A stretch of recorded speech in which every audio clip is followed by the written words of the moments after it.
I know, that was a lot of books. My throat kind of hurts now.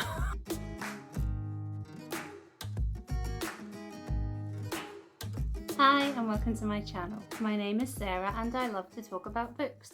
And this week I am talking about the Booktube Prize because the books for the octafinals, which is the first round of judging for the prize, have been announced and I am signed up as a judge this year. So I thought I would talk you through what the process has been so far, what books I really wanted to see make it through to the judging rounds, and what, if anything, I'm judging.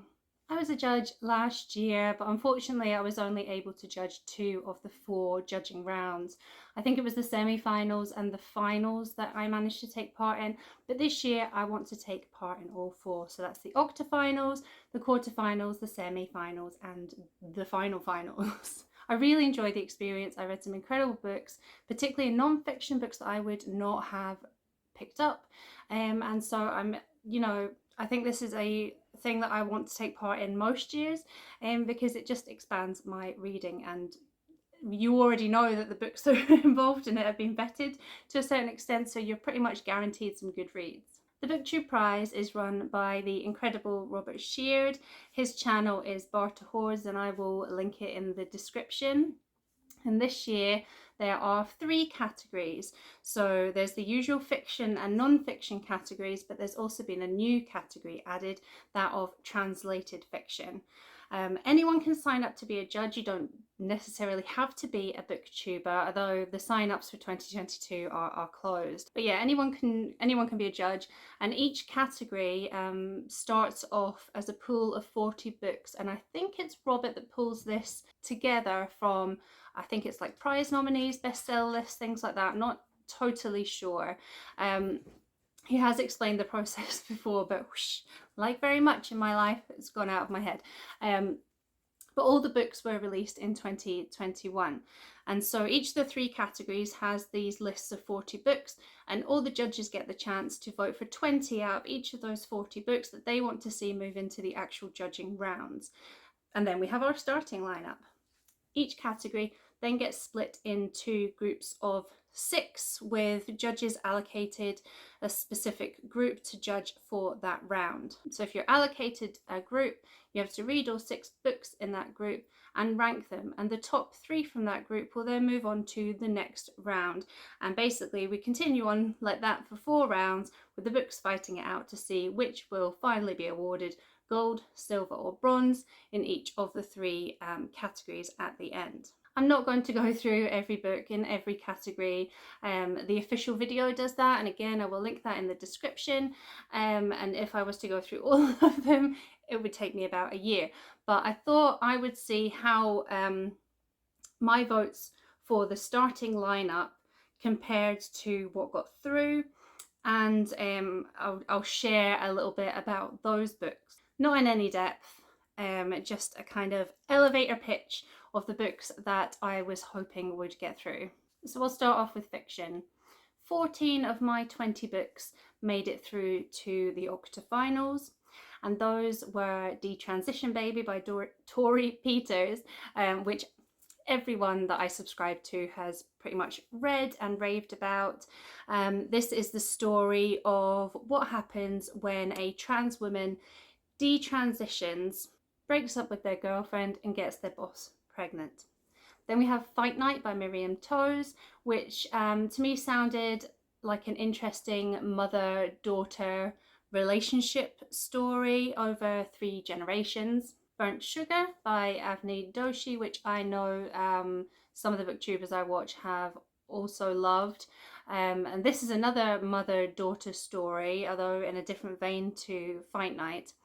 Then there is the book of Form and Emptiness by Ruth Ozeki, which is about a boy who starts hearing voices from inanimate objects while he's grieving for his father. How the One-Armed Sister Sweeps Her House by Cherie Jones, which is a book that Scott and Nell over at Gunpowder Fiction and Plot really love. It's set in Barbados and focuses on the community that serves the rich expats. Then we have No One Is Talking About This by Patricia Lockwood. just don't know how to describe this one, but I do know that I wasn't that keen on many of the books that made it through to the Booker judging, but Scott and Nell and Ange have suggested that out of all of them, this might be the one that I actually like. It's what I gather, it's about an influencer that goes to meet her followers, but I understand that her mental health and her personal situation are very much at odds with the experience. I think it's quite an experimental book as well, so we'll see how that one plays out. Then we have Of Women and Salt by Gabriela Garcia, which is about the daughter of I think it's a Cuban immigrant in this story. She's trying to understand her family history whilst also dealing with her own addiction issues. Assembly by Natasha Brown. This is another book that Ange has got me quite interested in. This is a British book, and it's about a Black British woman who is reconsidering her life as she prepares to attend a posh garden party. Then we have Unsettled Ground by Claire Fuller, which is just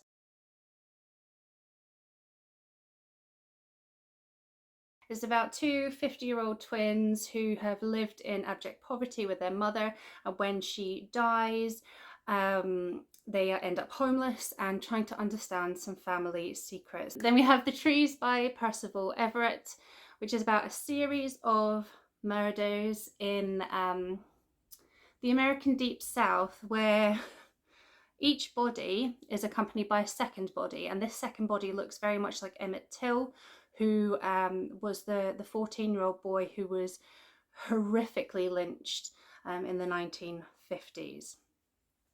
Next is Small Things Like These by Claire Keegan, which is an Irish book. It's about an Irish coalman who is forced to confront the control that the church has over his small local community and parts of his past.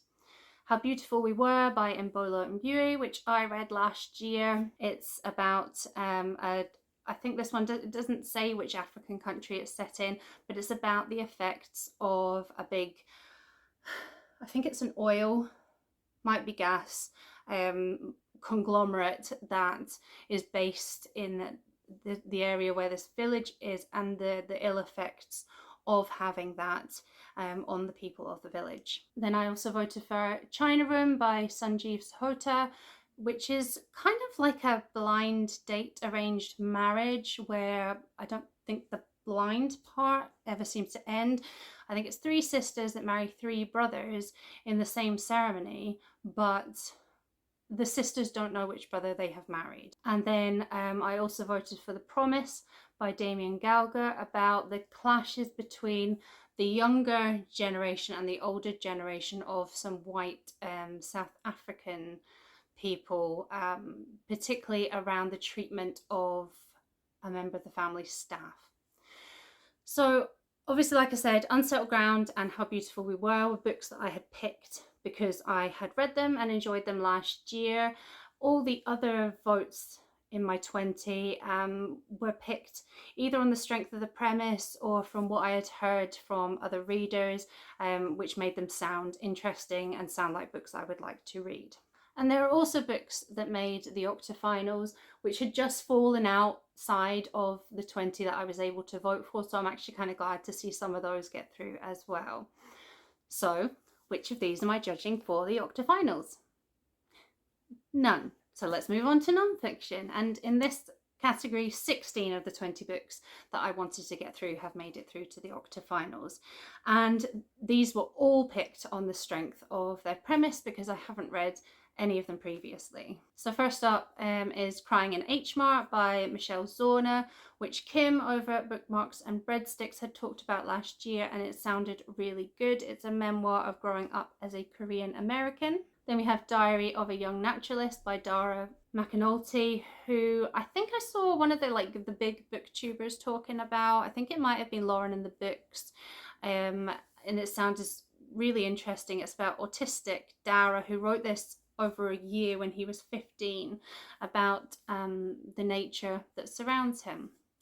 Then we have A Ghost in the Throat by Doreen Nigriofa, part memoir, part history of a poet whose poem the author became obsessed with because she felt like she could see parallels in their lives. Smile by Sarah Rule is about Bell's palsy and how Rule came to terms with living with it when it started after the birth of her child and it didn't resolve as 90% of cases do. Islands of Abandonment by Kyle Flynn. This sounds really interesting. It's about abandoned places being reclaimed by nature. And then we have Everybody by Olivia Lane, which is about bodily freedom, whether that be for women, for the LGBTQ community. I think that sounds fascinating. Then there's All the Frequent Troubles of Our Days by Rebecca Donner, which is about an American woman who is involved or was involved in the German Nazi resistance. Next, I'd voted for Girlhood by Melissa Febos, about the narratives that women are told about what it is to be a woman and how to free ourselves from those. The Good Girls by Sonia Falero is about two 16-year-old girls who were found hanged just outside of a small Indian village. Someone's Daughter by Ashley C. Ford, which is Ashley's memoir. I'd heard about this on a Booktube, a Book Riot podcast last year because Ford's adored father was in prison, but she had never been told what for. And this is about what happened when she was finally told why, after she herself had been through quite a traumatic experience. Empire of Pain by Patrick Radden Keefe is about the family behind the OxyContin epidemic, I suppose you would describe that as. Punch Me Up to the Gods by Brian Broom is a memoir of growing up as a gay black boy in America. White Magic by Alyssa Washuta is about an Indigenous woman. I assume she's Native American, but I could be wrong because the blurb just says Native. But this is about her connecting to her cultural, spiritual heritage as a way to heal. The Groundbreaking by Scott Ellsworth. This is about an American predominantly black town which was basically bombed off the map and erased from history, which sounds really intriguing. Then we have Aftershocks by Nadia Owusu, which is a coming-of-age memoir from a black woman who never really had any stability in her life in terms of where she lived or who was raising her. And then finally, for the non-fiction category, we have American Baby by Gabrielle Glazer, which is about the American adoption system. I am pissed off to see that there's a Chimamanda Ngozi Adichie book that got through, because she is a TERF who doesn't deserve any attention. But again, like with the fiction round, there are others that I just didn't have enough votes for, but would have voted for if I had, that have also got through. So again, that's a plus. So what books am I judging for the non-fiction round? None. Finally, onto the new category, that of translated fiction. I think for this category, it's not necessarily that the original publication date has to be in 2021, but the date that the English translation was published. So there are some books in here that are older works. And in this category, I have my biggest hit rate. 18 of the 20 books that I voted for have got through to the octafinals, 2 of which I read last year. Among the Hedges by Sarah Misa, about a 14-year-old girl who strikes up a friendship with a man in his 50s while she's bunking off school in the park. And this is a man who has secrets which would cause most adults to be quite concerned about their relationship. Then we have The Survivors by Alex Schulman, which is about 3 estranged brothers returning to the family home, where I gather an accident ripped their family apart, and now their mother has passed away. Inseparable is by Simone de Beauvoir, which I've never read any of her work before, but this is based on her childhood friendship. Brickmaker by Selva Almada is about two young men who are lying dying in an amusement park after a knife fight, and they are being visited by the ghosts of their fathers as they die. Then we have The Art of Losing by Alice Zeniter, about a French Algerian girl who is travelling to Algeria to discover the family history, which no one has ever told her. Catch the Rabbit by Lana Bastashish, where two friends who haven't seen each other for years and I think now have quite different lives are travelling across Bosnia to find one of their brothers who has gone missing. Magba by Sora Herflisteter, about a young woman who loses herself in quite a manipulative, coercive relationship. I also voted for Where You Come From by Sasha Stanisic, about a family's escape from Yugoslavia and then their subsequent years, I think it's in Germany. Khalil by Yasminda Kadra is about a suicide bomber in the 2015 attacks in Paris whose suicide vest doesn't detonate and the kind of aftermath of that. In Memory of Memory by Maria Stepanova is about a woman who is piecing together the last 100 years of her Russian family's history with the artifacts of her now deceased aunt's apartment. In The Country of Others by Leila Slimani is about a French woman who moves to Morocco to marry and how difficult that is for her in a time where Morocco is emancipating itself from French rule. Then we have The Morning Star by Carl Uwe Newsgård.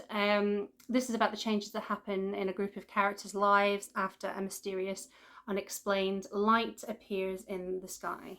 More Than I Love My Life by David Grossman. This is another mother-daughter-grandmother story about what happens when they visit a Croatian island where the grandmother was held captive and tortured by the regime when she wouldn't denounce her husband.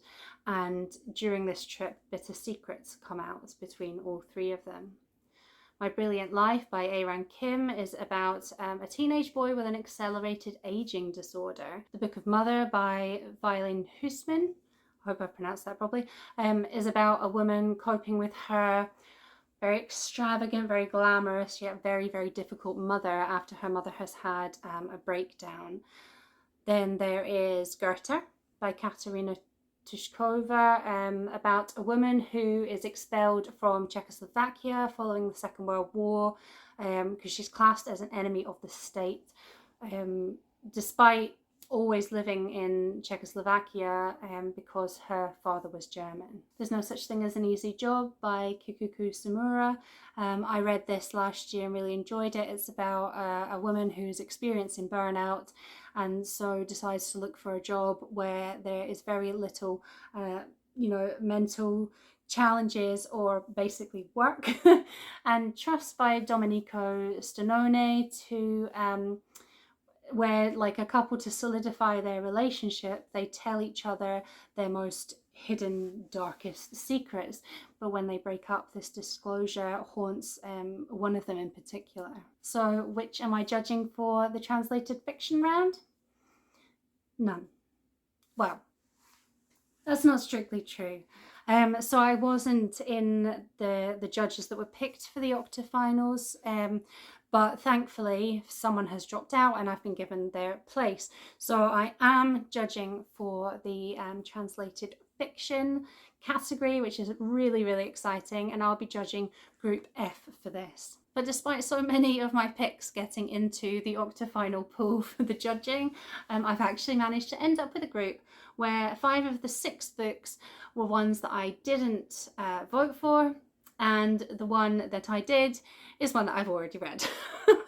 So I'm not off to a great start with the Booktube Prize this year, but looking them up again, I think there could maybe be some good reading in this for me. So what am I going to be reading over the next 2 months?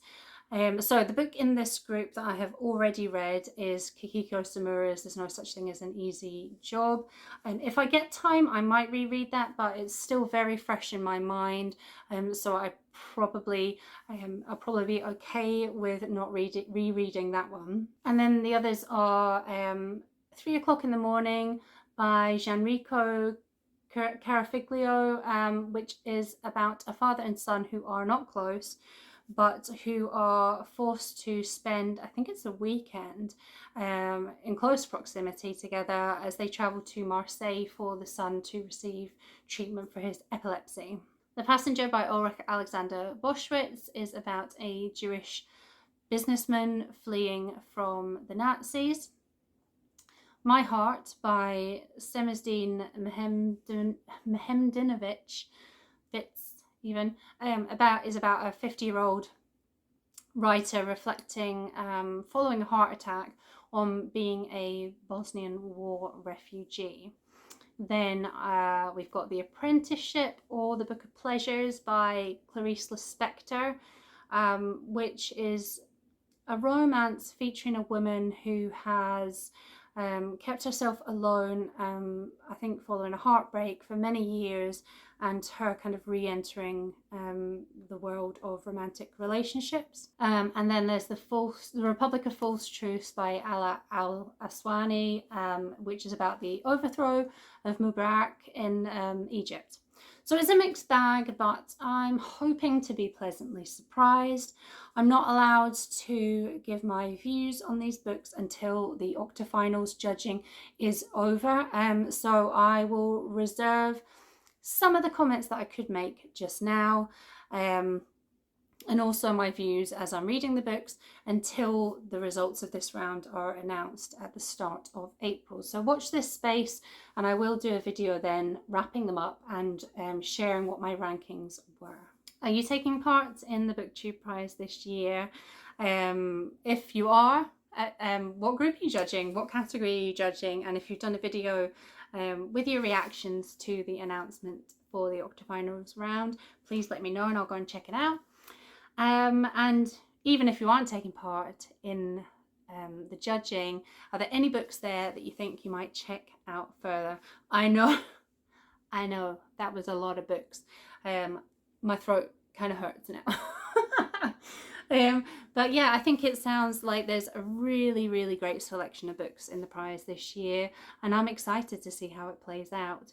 So yeah, look out for more videos throughout the year as the prize continues. And until next time, bye.